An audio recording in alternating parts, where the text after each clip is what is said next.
I honestly don't talk about this game enough. Sure, I've talked a little bit about it in past videos, but to really show you what this game is all about, we're gonna have to dedicate an entire video to it! I'll quite happily go on record and say that Vampire the Masquerade Bloodlines is one of the best hidden gems out there.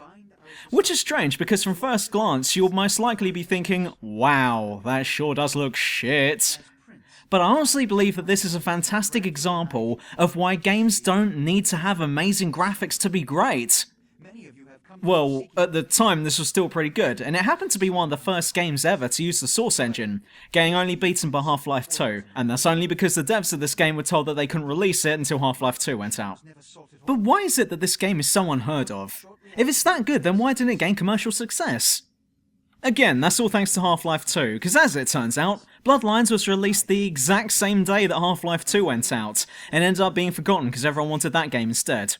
Ultimately, the devs went bust due to lack of sales, and also something about losing the rights competition to the Fallout series, in which Bethesda ended up getting it instead, and that was the end of that chapter. But here we are today to talk about this game, and have a really hard look at it. Vampire the Masquerade Bloodlines is set around present day, in and around the location of Los Angeles. You play as some random dude or dudess who was happily minding their own business when your hookup decides to whip out their fangs and turn you into a vampire. But then the door gets kicked in and you're brought before the local vampire community. As it turns out, the head honcho named LaCroix decides to let you live because hey, little fish grow up, while your attacker gets killed. And then you get given to Bender from Future Armor who shows you the ropes of being a vampire, and by ropes I mean you get to see the negative side of this game almost immediately. Sorry to hit this off with the negative, but that's what happens to start. My two biggest complaints with this game are the stealth and the combat, especially the combat. The stealth side of it just doesn't seem to make sense. You have a visibility meter over to the side, which tells you how noticeable you are, but even when it's incredibly low, a guy around the corner or behind a static object will still sometimes see you. It's kind of like rolling a dice here. Sometimes it'll work, and sometimes it won't. Then there's the combat, which is actually pretty counterintuitive. My recommendations are, fight in third person and always use melee weapons over ranged. Guns pretty much do f*** all in this game. In fact, Bloodlines is the only time that I'm aware of where bringing a knife to a gunfight is actually a good idea. But even then, the fighting is just messy. It doesn't look particularly graceful, and unfortunately, it's not going to get any better as the game goes on. And believe it or not, but that's pretty much the negative side done. Which means that it's all good from here on out! During the opening section, you get to choose your stats, what kind of nads your character has, and which of the vampire clans you want to be a part of which there are many. You could be a Tremere, who focuses on magical attacks, buffs and general spellcasting. You could be a Bruiser, who are more centered around combat and strength. You could be a Nosferatu, because you're ugly as sin and feel like you'd fit in. Or you could not be an idiot and join the Venture clan, because even vampires have their own upper class. Sure, you can't feed on lower forms of life and will occasionally puke up your guts if you're feeding on hobos and hookers, and of course Karl Marx won't want to join them, but at least you have an excuse to look down on everyone else. And I think they have added stats to presence which helps in dialogue, but don't quote me on that. You also get to dump some points into different stats, which means that yes, this is an RPG of sorts. Known as feats, these can be broken down into the following classes: Combat, Covert, Mental and Soak. Under Combat you'll find the stuff you'd expect to find: Unarmed, Ranged, which is your shooters, and Melee. Covert would be classed as a mixture between Dexterity and Intelligence, so hacking and research will be found under here, but also lockpicking too. Mental is basically social skills, it gives you extra dialogue options and better prices when shopping. And lastly, Soak is almost not worth considering, unless you got some points left over and want to dump them to up your defense. And as you go through the game and do stuff, you'll gain more experience points and be able to improve these stats. You've also got attributes, abilities, and disciplines. Attributes just improve what you already have / can do, such as increasing your strength or how much health you have, while abilities sound like they'd grant you new abilities, but they really just improve certain actions, like your hacking skill or how much you don't suck at sneaking, etc. And finally, you've got disciplines, which are basically abilities, but are not to be confused with abilities. The problem with this is that at first, you'll be forgiven for thinking that all of these categories are separate from each other, but in reality, They might as well have all just been dumped into one spreadsheet. But anyway, here you are. A creature of the night in what kind of looks like the inside of the Matrix, but with vampires, and unfortunately no police officers telling you to cram something up your ass. You can cram it up your ass.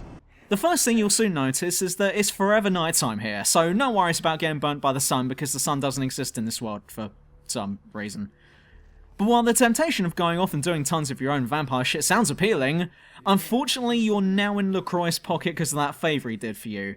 And once you're there ain't no coming out of it, sweetheart. As you progress through the game, it'll be down to you to deal with so many a problem that he's facing, and on paper, this sounds shit and generic, but fortunately, this game does have a very interesting and bizarre underworld to it that you'll be coming into contact with a lot. This game includes so many weird and wonderful characters who you'll be dying to meet again. Jeanette, Velvet Velour, Maximilian Strauss, and Beckett are just some of the characters who will grab your attention almost immediately. Have you ever played a game where one of the characters just stays with you for some reason, even after you finish the game? Well, this game has several of those. Everyone is different, everyone has their own ways and tics. These are people who have been forced to remain hidden underground for centuries and have gone insane as a result, and you've just happened to bump into them. Everyone seems so genuine and strange to the point where you don't normally see anything nearly as close as this in other games, even today. And what this game is great at the most is throwing you curveballs. Sure, this game does include many names and terminology that you're gonna have to get used to, and that can take some time, but just when you start to think, okay, I think I know what this game is all about, suddenly you'll get hit with a section that takes you completely by surprise. Yes, this game is mainly focused around the vampire underworld of a modern society, so naturally, nightclubs, bars, sewers and churches are going to be visited quite a lot. But then you have sections like the Ocean House Hotel, where you get to investigate an abandoned haunted hotel, and when I say haunted, I mean good haunted. Like, this is actually quite scary kind of haunted. I've talked about this one before, but this place forgoes the usual jump scares in favour of something a little more unnerving. I honestly believe that when the devs came to make this part, they sat down and seriously thought about what an actual haunted hotel would be like and then just made that. Ghost sightings do occur, but not very often, and they're over before you know it, making you doubt if what you just saw was real or if it was just your imagination. So much stuff like ornaments and furniture will get thrown at you when you least suspect it. In fact, my golden rule when playing this section is try not to stand too close to anything. Doors will suddenly slam in your face, and laughter and screaming can be heard further down the halls. You see, this game is, for the most part, an action role-playing experience, but it's not afraid to get dark every so often. There's one part where you walk in on a real-life snuff film being recorded, and you end up getting involved. Where unsuspecting people are getting kidnapped and forced to escape a building while getting chased by monsters, while being filmed for the general public, and you're now a contestant too. And it won't just be you dealing with all this stuff, because you're going to have to do some questionable stuff as well. For you see, in addition to having a health bar and stats and shit, you've also got a humanity bar of sorts. When you start the game, this bar will be around 60% or whatever, but at no point do you want that to drop any lower. After all, you're a vampire now, and as Blake can tell you, the thirst is always there. I think it's impossible to go through this game without drinking a freshly squeezed human at least once, as fresh blood provides you with both health and power, which is needed to cast your many vampire abilities, but certain actions will also cause your humanity to drop. If that reaches low, or even to zero, then you'll lose all control and start attacking people out in the open. And when that happens, then it's all over for you because you are unable to follow the golden rule. Always keep up the masquerade. Don't let society know that you're a vampire. For all they know, vampires don't exist. If you have to feed, then do it somewhere where no one else can see you, and don't drain your victim dry, because otherwise you're leaving bodies out in the open with teeth marks on their neck. Fortunately for you, this won't be an issue in some situations, such as in combat zones during missions, where my advice would be to go nuts. Melee isn't that good here, and I've always found that the fastest way to kill someone is just to suck them dry. That came out wrong. It all depends where you are exactly at that moment in time. If you're in the streets, then observe the masquerade. If you're on allied ground, then don't do anything except what your quest is telling you. And if you're in a combat zone, then it's open season, so do whatever the f*** you feel like doing. And while some people might go, that's crap, I want to commit mass murder in the streets, I'd go so far as to say that all of this actually adds to the atmosphere and immersion. Sure, you're a vampire now, Harry, and a thumping good one, a wager, but being a vampire comes with its own set of rules, and failing to abide by these rules will land you in deep shit.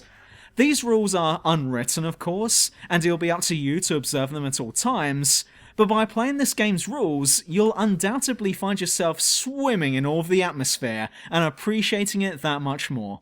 Finally, it must be said that this game is also quite open, especially for its time. There are several places and maps you can visit, and there are side quests dotted about the place too. And though you're required to follow the Masquerade, there are times where you can get away with not doing so don't feel like you can't break into the local blood bank and steal everything that isn't nailed down. Don't feel like you can't walk up to someone in an alley and drink their life juice. This game does offer you a lot of freedom, but you have to be aware of the consequences of such actions before committing them. You need to weigh out the pros and cons of looting around and building before you start. Is it worth it? Will what I get out of it be more valuable than if I get caught or lose some more humanity? And speaking of being quite open, there are multiple endings to this game as well. Though you're made to work for LaCroix at the start, as the story goes on, you're free to ditch him in favour of supporting another clan, and it's entirely up to you who you side with, because the rest of them will want you to work for them. In conclusion, as I said at the start of this video, this game is one of the best hidden gems on the video game market. Having said that, it's also one of the most unpolished gems out there. Some of the core mechanics are just awkward to use, and you may even come across a bug or two occasionally. But don't let any of that put you off this one. Overall, this game is a joy to behold, and many playthroughs can easily be squeezed out of this one. Some video game worlds can be overwhelming and confusing when you first dive into them, and while Bloodlines has some climatizing to it as well, this one cannot be classed as overwhelming or confusing. Everything is carefully introduced to you at certain intervals, and at no point did I personally ever feel like I was getting left behind in terms of story. As you can probably guess, this game is definitely a recommendation from me, and I'd happily play this game any other time, so there's your answer if you should get it or not. It's got vampires, it's got levelling and stats, and it's also got vomits on the pavement if you decide to play as a venture.